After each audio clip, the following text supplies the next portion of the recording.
So hello and welcome दोस्तों, इस video में आप सभी का स्वागत है।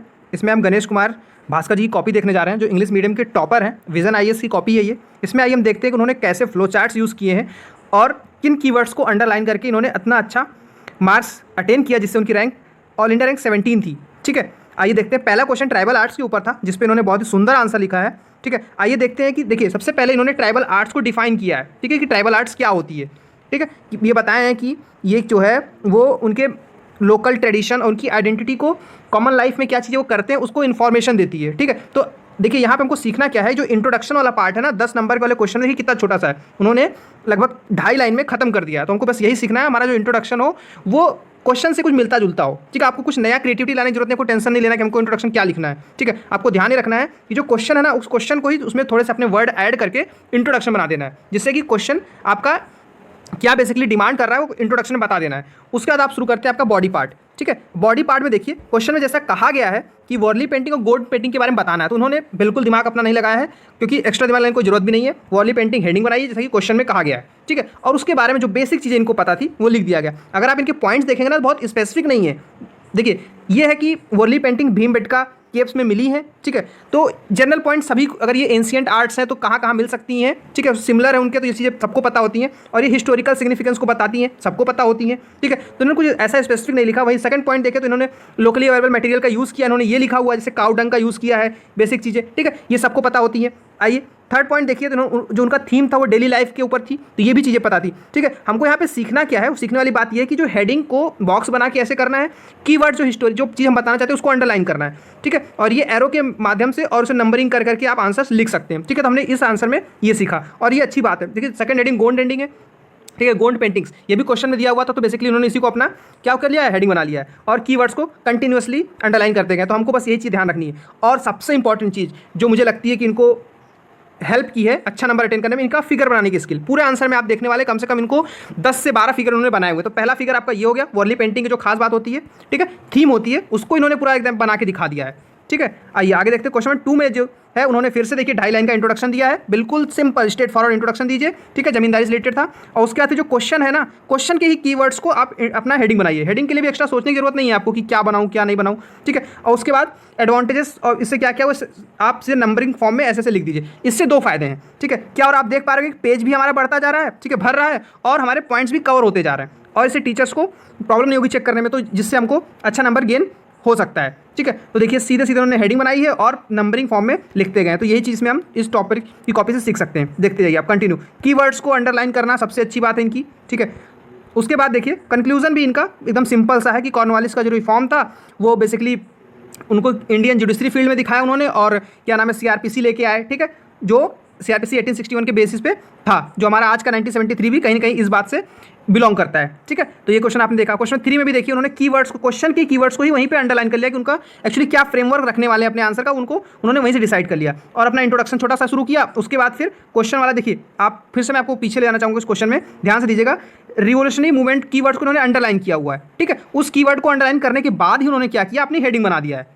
आई होप आप समझ पा रहे होंगे कि करना क्या है, कि वर्ड्स की हेडिंग आपको यहीं से डिराइव करनी है। ठीक है, चलिए आगे चलते हैं। फिर से उन्होंने अपनी नंबरिंग वाली स्टाइल, जो इनका सबसे सही तरीका मुझे लग रहा है, और फ्लो चार्ट बनाते हुए, ठीक है ना, ये देखिए फ्लो चार्ट बनाते हुए अपने सारे पॉइंट्स को बस उन्होंने इंट्रोड्यूस कर दिया। जैसे यहाँ पे HSRA बना था। ठीक है, HSRA के बारे में हम सभी पढ़ते हैं। ठीक है, उसमें भगत सिंह थे। ठीक है, इसने कौन सी एक्टिविटीज़ में ये इन्वॉल्व थे, तो जैसे काकोरी ट्रेन रेड जो हुआ था उसमें था, फिर सॉन्डर्स मर्डर हुआ था, ये सब चीज़ें, फिर बॉम्ब सेंट्रल असेंबली में जो थ्रो हुई थी वो चीज़ें बस इन्यूमरेट कर दिया है। ठीक है, तो ऐसे आप लिख सकते हैं। फिर पंजाब नौजवान सभा है ना, इसके बारे में, फिर बंगाल में रिवोल्यूशनरी मूवमेंट जो हुए थे उसके बारे में। देखिए कितने अच्छे तरीके से उन्होंने चीज़ों को नंबरिंग फॉर्म में लिख दिया, और अच्छा नंबर भी उन्होंने गेन किया है। ठीक है, फिर इंट्रोडक्शन आप बता सकते हैं कि भगत सिंह एक अच्छे पैट्रियटिक रिवोल्यूशनरी थे, और ऐसे आप आंसर को सजेस्ट कर सकते हैं और खत्म कर सकते हैं। ये देखिए जिस बात मैं कर रहा जिस चीज़ की, इनका फिगर बनाने की स्किल, ध्यान से देखिए। इन्होंने वर्ल्ड मैप बनाया है, और छोटे से मैप में देखिए ये आपका छोटा सा इंडिया हो गया, इधर अरब पार्ट है, और ये यूरोपियन कंट्रीज़ को ये बेसिकली फोकस करना चाहते थे, तो इस वाले सेक्शन को इन्होंने बड़ा बना दिया है। और देखिए यहाँ यूके बना दिया है। ठीक है, यहाँ फ्रांस, और इस छोटे में ही ये पोर्चुगीज़ को अलग से दिखा दिया, स्पेन दिखा दिया।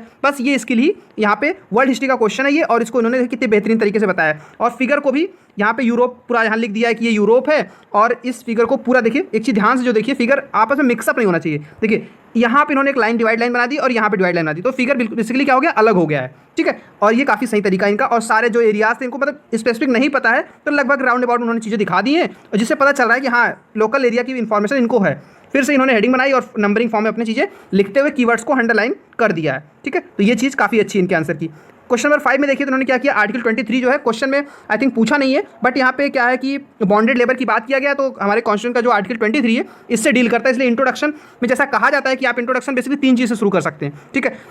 जैसा कि मैं बात करूँ इंट्रोडक्शन, आप किसी चीज़ को डिफाइन कर सकते हो, ठीक है, डिफाइन, या फिर किसी चीज़ की ओरिजिन दे सकते हो, ठीक है, ओरिजिन दे सकते हो, या फिर किसी डेटा से शुरू कर सकते हो, ठीक है, डेटा से। तो इन 300 से इन्होंने क्या किया, आर्टिकल 23 का यूज़ किया है और कॉन्स्टिट्यूशनल ओरिजिनिटी देते हुए अपने आंसर को आगे बढ़ाया है, ठीक है। अब ये बात बताया कि इंडिया में बॉन्डेड लेबर क्यों, इसका कॉजेज।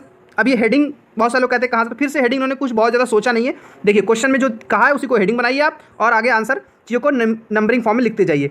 इनका कॉपी मुझे इसी वजह से सबसे काफ़ी बेस्ट लगी है, ठीक है, क्योंकि इन्होंने बहुत ज़्यादा मतलब वो क्या नाम पीएचडी वगैरह करने की कोशिश नहीं की है, सिंपल क्वेश्चन में से इंट्रोडक्शन ही उठाया है और अपने जो चीज़ें थी क्वेश्चन उसको सब हेडिंग बनाते हुए और बेसिक इन्फॉर्मेशन दी, बहुत स्पेसिफिक भी नहीं दी। बस एक चीज़ इनकी काफ़ी अच्छी है, वो ये है कि एग्जाम्पल्स इनके पास हर एक चीज़ के एग्जाम्पल्स आप देख सकते हैं, हर एक चीज़ पर इन्होंने एग्जाम्पल दिया, तो आपको एग्जाम्पल प्रिपेयर करके रखने हैं, ठीक है। ये देखिए फिर से आपको एक मैप मिल गया, जो मैं शुरू में बताया था कि मैप मेकिंग स्किल ने ही इनको नंबर दिलाया है, जहाँ तक कि मोस्ट प्रॉब्ली चांसेस है, ठीक है। तो जैसे लोग कहते हैं ना कि मैप से कितना नंबर मैं गेन कर सकता हूँ, तो आप यहाँ एग्जांपल देख सकते हैं कि इन्होंने मैप के दम पे काफ़ी अच्छा स्कोर किया हुआ है, ठीक है। और बाकी आंसर इनका बिल्कुल एक ही पैटर्न पे चल रहा है, छोटा सा इंट्रोडक्शन है जैसा कि हमेशा सभी करते हैं, ठीक है। बट इनका ये ठीक है ना, कीवर्ड्स में लिखने का जो तरीका मुझे काफ़ी पसंद आया, ठीक है। आई होप आपको समझ में आ गया होगा कि टॉपर्स ऐसा क्या लिख रहे हैं। देखिए फिर से मैप इन्होंने यूज़ किया, और मैप में बेसिक ये लुधियाना है, अहमदाबाद की लोकेशन मुंबई दिखा दी है, ठीक है, कौन कौन से कॉटन मिल इंडस्ट्रीज जहाँ डेवलप हुई इन्होंने दिखा दिया है, ठीक है। देखिए ठीक है ना, बहुत ज़्यादा क्या है कि आपको बस फ्लो चार्ट्स की प्रैक्टिस होनी चाहिए। देखिए मैप फिर इन्होंने बनाया है,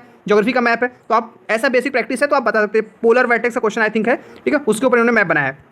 उसके बाद देखिए आगे चलते हैं, क्वेश्चन 11 में देखिए जो 250 वर्ड वाले हैं, इनमें भी इन्होंने इंट्रोडक्शन थोड़ा बड़ा कर दिया है, क्योंकि क्वेश्चन में वर्ड्स लिमिट बढ़ गई है, तो थोड़ा इंट्रोडक्शन आप बढ़ा सकते हैं। उसके बाद देखिए कव्वाली उर्दू में था, ठीक है, यहीं पे आप पोइट्री जो कश्मीर में चलती थी उसके बारे में उन्होंने लिखा, फिर सितारा पोइट्री है, ठीक है। उसके बाद फिर क्या है, देखिए मैप बनाया और मैप पे लोकेशन बता दी, कौन कौन सी लोकेशन में क्या चलती थी। कव्वाली आपके दिल्ली वगैरह साइड में चलती थी, या फिर ठीक है राजस्थान साइड में थोड़ी चलती थी, वहीं पे कश्मीर की वक्त पोइट्री को बता दिया है। ऐसे डिफरेंट लोकेशन के बारे में मैप का काफ़ी सहारा लिया इन्होंने, ठीक है। और मैप में भी देखिए आप राइटिंग में इनकी कोई बहुत अच्छी नहीं है, आप राइटिंग की टेंशन नहीं ले सकते, बट नंबर फिर भी इन्होंने अच्छा गेन किया है, ठीक है। ऐसे 13 में देखिए, ठीक आप देख सकते हैं कि काफ़ी अच्छा कीवर्ड्स को अंडरलाइन किए हैं और सभी चीज़ों को बताते गए, ठीक है। तो देखिए मैप बनाया है इन्होंने, ठीक, गल्फ ऑफ मन्नार को दिखाने की कोशिश की है बेसिकली, ठीक है, तो आप भी ऐसा बना सकते हैं, ठीक है। ये देखिए, और क्वेश्चन 15 में देखें तो इंट्रोडक्शन जो है इन्होंने डेटा से शुरू किया हुआ है, तो इंट्रोडक्शन में हर तरह के इंट्रोडक्शन उन्होंने यूज़ किया। डिफाइन भी कई जगह जहाँ डिफिनेशन की नीड थी डिफिनेशन दिया है, जहाँ इनके पास डेटा था उन्होंने डेटा दिया है, ठीक है। ऐसा नहीं है कि आपको डेटा याद मतलब रट के ही जाना है, जिस चीज़ को आपको डेटा पता है और उससे क्वेश्चन आता है तो डेटा बिल्कुल दीजिए। और देखिए फिगर का यूज़ तो भाई मस्ट है अच्छा नंबर पाने का, ठीक है। उसके बाद देखिए क्वेश्चन नंबर 18 में भी इन्होंने देखिए हर एक क्वेश्चन लगभग बंदे ने एक फिगर डाला है, तो यही है इनका हमें लग रहा है सीक्रेट, जो अच्छा नंबर इन्होंने गेन किया, ठीक है। अच्छा सा पूरा ग्लोब बनाया है, उस पर अफ्रीका वगैरह को दिखाया है, और जो है हमारा जो पास होती है मेरिडियन उसको भी दिखाया है, और सारे पॉइंट्स को इन्होंने ऐसा नहीं कि बहुत ज़्यादा डिफाइन किए हैं, कीवर्ड्स में आंसर इन्होंने लिख दिया, जैसे मतलब एकदम आंसर में इनका दिख रहा है कि ऑफिसर वाली क्वालिटी है, आलस है, मतलब कुछ एक्सप्लेन नहीं किए हैं। देखिए रोटेशन ऑफ अर्थ लिख दिया, बाकी आप समझ लो, ठीक है, इस टाइप का है, मतलब इतना भी नहीं करना है शॉर्ट में, इनको थोड़ा सा आई होप कि लिखना चाहिए था, बट ठीक है। अगर जीएस का पेपर है तो आप इसको ऐसे आंसर लिख सकते हैं, क्योंकि आपको बस ये बेसिकली सारी प्रॉब्लम को क्या करना है, हैंडल कर लेना है बस, ठीक है। तो बेसिकली हमने पूरे क्वेश्चन 20 क्वेश्चन देखे, ठीक है। ये लास्ट क्वेश्चन है, देखिए इन्होंने इनके पास 20 वैसे भी 20वें क्वेश्चन तक पहुंचते समय बहुत कम होता है, तो इसमें देखिए इन्होंने लिखा बिल्कुल कम ही है, बिल्कुल कम शब्दों में, एक लाइन में देखिए 2 लालीना इसका जिक्र नाम लिख दिया है बस, उसका फिर 2 मैप बना दिए हैं कैसे वर्क करता है उसके बारे में, और बाकी जब मैप बना दिया और बाकी जो डिफिनेशन शुरू में बता ही दिया तो फिर ऐसे कोई नीड नहीं बचती जो बाकी चीज़ छूटे। तो हमने पूरा क्वेश्चन पेपर देखा, इन्होंने काफ़ी बेहतरीन आंसर लिखा हुआ है और आप इसे फॉलो कर सकते हैं। अगर आपको वीडियो पसंद आया तो लाइक जरूर करिएगा, और आगे वीडियो में टॉपर की कॉपी आपको देखनी है आप कमेंट सेक्शन में बता सकते हैं, हम आपको उस कॉपी को दिखाएंगे और उनकी क्या खास बात रही उसको भी डिस्कस करेंगे। सो इस वीडियो में इतना ही, तो थैंक यू वेरी मच।